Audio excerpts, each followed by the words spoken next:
bandeko esika bozwami soki boza na moi bonjour soki boza na poka bonsoir ka esika oyo koyeba na kokutamela bino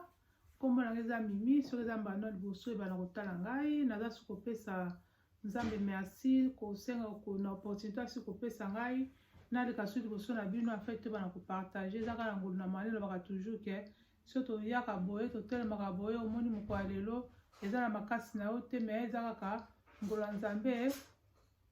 ngolu nzambe katikati na bomoi nonda permettre teke tokutana susu na moko ya lelo à travers TV boye tobana kopartage naza soki kopesa mobali nanga mbote naza kopesa bana nanga nyonso mbote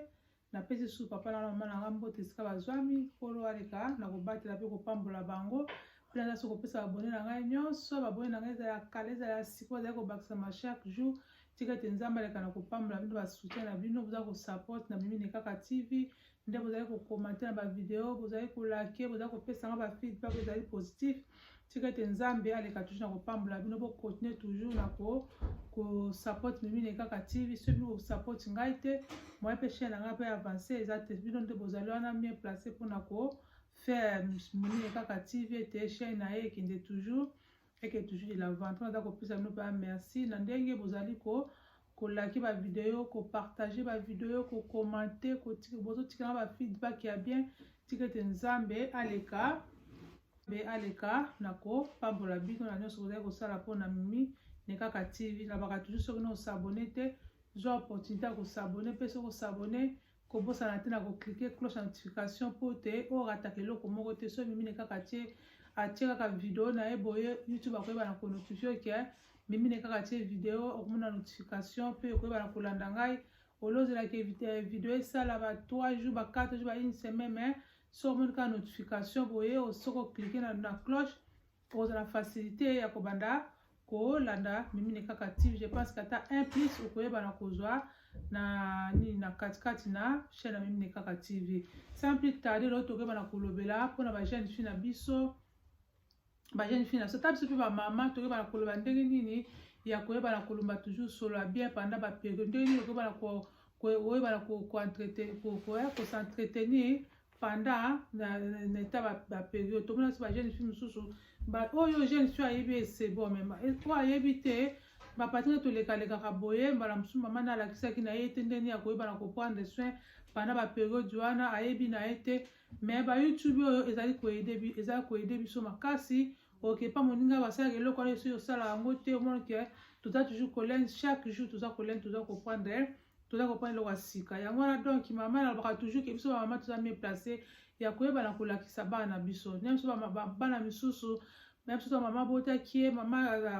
akendaki na nkolo azongisela mono mpa nkolo mosusu mosusu akoya na ndako ya tata mwasi na ndako ya mama leki mama aza te ozomona ke mosusu asala te na ndako ya mama aoza courage ya kosala nini ya kolakisa mwana ya mwasi te me na nzela bareseau sociaux boye ezosala nini ezali kosala nini eza kosunga koyeba toza koapprendre tous les jours babaketunga na baka toujours conseil bazwaka soki omona ezali ya malamu ozwi soki omona ezango ya malamu te koedifie na oyo te osala nini otio na poubelle me oyo ezali ya malamu osala nini ogarde yango mbala mosusu ekopotata 1 plus na libota na yo bie na bomoi na yo donc nayaki kobeta seli kwa bajeune fille na biso ndenge nini okoba na kolumbasola kitoko pendant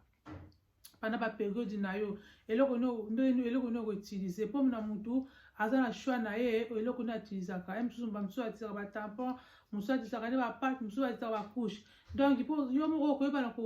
kosomba eloko omoni ke soki otie ozala nini okozala confortable mpe tokobandana mpona solo kosala nini ke mai eza très important mama be jeune fille na ntango tomonaka baperiode na biso wana basanza na biso wana donc ya chaque mois tomonaka wana donc je pense que mwasi nyonso amona yango baparti déjà bana mosusu bakolaka do bamona ekolaka nokinoki omona mosusu ba 8 ba 9 bandi komona déjà 10 ans 11 ans bandi komona déjà baka donc muna mutu azaka na ndenge selo kaka ndenge hormone na ye eza nini ezali kofonctionner donc yango wana mama tozala mieux placé ya kolakisa bana so omoni oza na mwana mwasi déjà akomi déjà korite déjà ba 8 ans ba 9 ans déjà ozomona ke ayamisa azola ye libungu mpasi ye bona boye yebaki baeza déjà basigne déjà wana donc faut déjà kopréparer déjà mwana yo beke mama ntango komona boye soki omoni ke Emsusu tambola boye omoni emsusu omoni ke emsusu makila kopanike te ezali nini ezali sanza na biso bana basi donc mwasi esengi oyo mwasi azali mwasi ya solo esengi asa nini amonaka banini baperiode wana yango nde ezolakisa ke kibo mwasi na yango wana yo so mama soko olakisi mwana te mwana ozalaka surpris boye emsusu akeka klasi boye ake kosutuka kuna amoni ke amoni akoza panike mais soki yo prépare déjà mo prépare ki na ba soko omoni kaka soko omoni ka okonstate kaka kala so na yo silipi no ebebi so omoni makila kopanike te eza nini ezali basanza na biso oyo esala nini ebimaka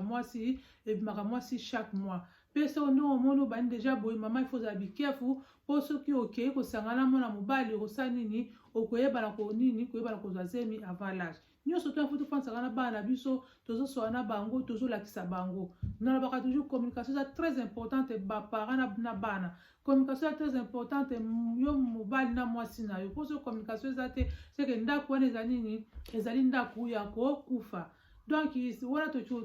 tochange so sujet donc tozongi na sujet na biso ezali ya nini ndeni okobana kolumba solo ya malamu panda nini baperiode na yo mpo toyoki soki oza koentretenir te panda baperiode wana ezala mama jeune fille okolumba solo po emisala kwa solo moko soki makilani epoli okolumba solo kwa sola mpuku apoli donc yango fusa nini faut comprendre soin na temps mo baperiode wana esa nini ndenge ebimaka wana sukolaka mai chaque jour mama ou bien jeune fille olamuki na ntongo ozwi bafe na yo bien ozwi shawa na yo oyebi ke osukoli mpenza nzoto na yo bien kuna mpe na biso basi mpe osukoli mpenza bien mpo kosukola opanguzi osala nini olati soki mpo kolata pate na yo soki mpo kotia tampon na yo soki mpo kolata couche na yo osala nini otie mpo ozala nini ozala protege mpo soki otia yango te ozotambolaka ndenge wana okomesi mbwasi tomonaka bambwasi nde batanga makila wana otika banini makila partout donc obongisi nzoto osisi kosukola wana opakoli mafuta na yo mpo olumbaka sola mpo soki mpe osukoli wana opakoli mafuta te omibongisi omoni ke okoka kosala nini okoka kodégage donc ma eza très important mama jeune fille okangai soki maya mosusu oza occasion te osukoli na ntongo osukoli na poko osukoli na poko abike oza mpenza donc oza mpenza bien nini na ntongo osukoli mpe na pokwa ochange pade na yo po mosusu mpe ezali donc ke fo kochangeaka mpe nini bapade na wana ozochange yango donc à chaque heure donc ça dépend kaka muna moto aza na organisme ele bamosusu ebimaka ebele bamosusu ebimaka moke ebima ebele te eza na bato bapesaka donc every 4 hours bien 6 hours il faut changer pade na kofanda na bande hygiénique wana pendant toute la journée te soki okofanda pendant toute la journée yango esaka nini ntango ekokauka wana ekokauka esali bavere wana yango esaka nini epesaka solo jeune fille ou bien mama soki oyebaka te kofanda yango toute la journée te mosusu ozobanga ekosila non il faut oza déjà préparé oyebaka chaque mois déjà il faut tima bastock na yo déjà ebimaka soki ebimaka ebele ezala ebimaka ebele te donc il faut kochangeaka bapesaka conseil pendant 4 heures ou bien 4 à 6 heures du temps il faut sani ochange otie mosusu neti bato ça dépend kaka ndenge ebimelaka bato ebimaka mpenza ebele wana yo kozala te kaka mosusu 4 heures ou bien 6 heures non mpo komibebisa esenga soki omoni kaka etondi kaka mosusu après 1 heure 2 heures etondi change otie su mosusu kaka ndenge wana do wana baki faut kosave oyebaki déjà soki na chaque mois donc il faut tiaka bastock na yo otie bastock na yo wana otietia stock na yo bike na bana kochange mosusu pendant 4 heures pendant 5 heures mosusu pendant 2 heures pendant 1 heure bien ça dépend kaka nde esa nini ebimaka eza ebimaka moke kozala te ebimi yango moke te mais soko ate ebimaki moke te ebimaki moke soki ofandi yango ntango molai wana ofandi yango 10 heures du temps 12 heures du temps ezaka déconseille eza mabe epesaka epesaka banini bacancer ya uterus bo makila ndenge ekauki wana soki eza nini kuna eza koabsorbe ekenda koprovoke bamalade nzambe na baka tuti soki nzambe apesa santé malamu mama il faut batela santé na yo mpo bato mosusu omonake azoluka azala te na bonne santé oyo nzambe apesa me azwi opportunité wana te me yo soki ozwi opportunité nzambe abatela apesa yo santé malamu profite mpe na santé wana kobebisa yango likolo ya négligence te donc na ba qu'il faut ko changeaka jeune fille ozoyoka ngai changeaka pante na yo ou bien okendaka school mema ya réserve na otia na po okende koyoka soni na classe te ou bien mama oza na bacourse yo mwana moso okobosana okende bacourse ya moso kosala bacourse ya molai obosani na okobima otiaka na saki na yo partout ozokende eza baperiode wana ozotiaka na kati ya saki na yo kuna okende okalkule koki nasala nini nalegaka na kochange mpona nini ozala mpona ebebisela yo elamba te po kokoma kuna moso ebebisa elamba okomisi kobetabeta su miso omoni ke ekozala mpenza bien te onaki topartage na bajeune fille na biso mpo oyo bana kolumbasola malamu esengeli ete panda baperiode wana panda basanza wana oyo bana kosukolaka mai na yo osukoli na ntongo kolala ndenge wana te moso omona nasi nasukolaki na ntongo deja yo ntango wasi outaka mosala boye oyeka kochange no okolumba solo ata oza fatigue ndenge nini sala kaka makasi okeka omibwakeli mai batamba l'essentiel ke osukoli baoyo otambola kino pendant la journée ochange nini ochange bande hygiénique na yo ochange silipi no ya sika ochange silipi mosusu osali nini okei kolala mais soki kaka otambolaki kaka pendant la journée kaka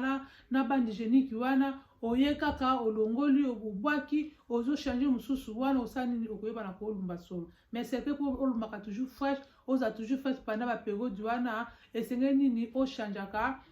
bapade na yo ozochange régulièrement omoni ke etondi okei na toilette ochange otie susu otie mosusu ozosukola osukoli mpe mai na yo bien mwa basavone mpe ya mwa solo mpe ya bien soki oza na posa sensitive basavo mpe oyo ya basolo mpe ezalaka nango te ya bien wana mpe osukoli na yo opakoli mafuta na comme kaka d'habitude kaka nde ozalaka kaka mais soki ozosukola te ozopakola mpe mafuta bien ozopakola mpe mafuta te omoni osala nini okoyeba na kodégage okoindispose bato okende mosala boye bato bakomi kokimakima yo oza batina nini bato bakokimela bazokima bazoyoka solo mbala mosusu bakozala na courage ya koyebisa yo te baosala nini toyebisa ya komona ngo mabe ale bato bakomi kopusana mosika na yo okende classe boye baninga no bakomi ofandi pembe na bato baninga boye bakomi kokimakima mpona nini solo esala nini bazoyoka o solo donc na mwa baperiode wana donc il faut mama bien jeune fille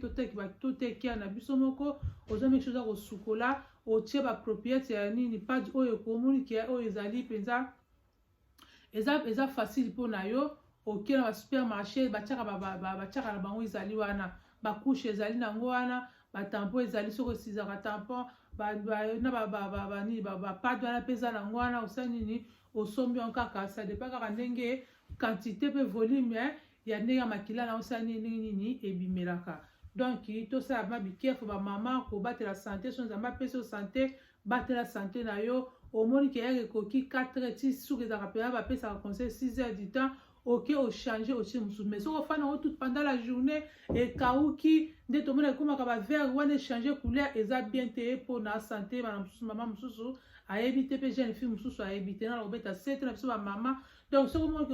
oza na bana no ya basi naloba bani makambo te banda deja koprépare deja bana na yo omoki mwana komi deja kokoma deja ba 8 ba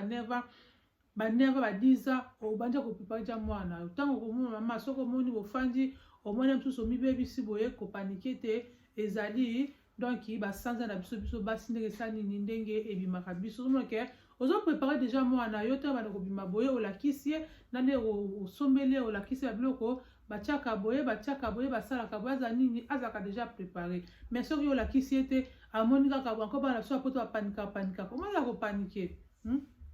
ça sera bien biso moko bapara tosala nini nde toyebana kosala nini koyede bana na biso namoni nasukisi na ngai awa soki émission yango nasali conseil nanga mwa conseil napesi esepelisi mama moko bien jeune fille moko kobosa te na kotiela ngai like na ngai kobosa te na kokomante kobosa te na kopartage video pa jeune fille mosusu epa mama mosusu ya mosusu mpe azalaki na endurance ye soki asala tika page na ye wana abosani na ye ya mosusu mama mosusu mpo mona mpe naotali mosala nalembi na ngai atie kaka lalika ndenge wana sukoli te ozomona ke eza mpenza bien te mpona santé mpona santé na biso donc bopartage video